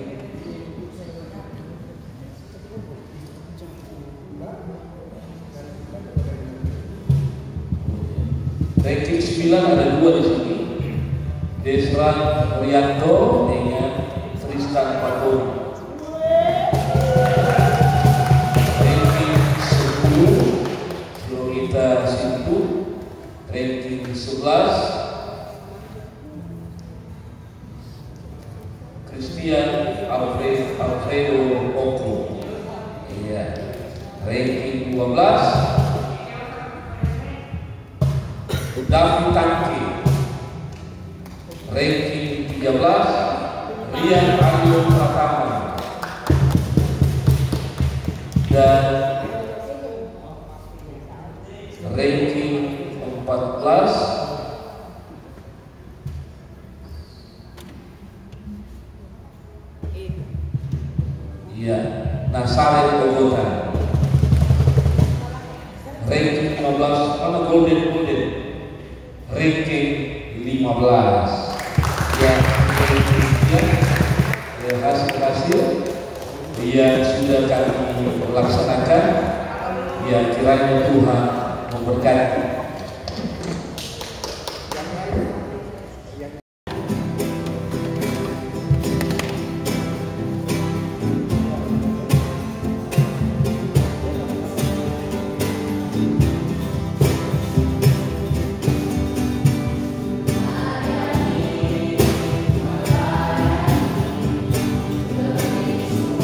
Melayani Kristus.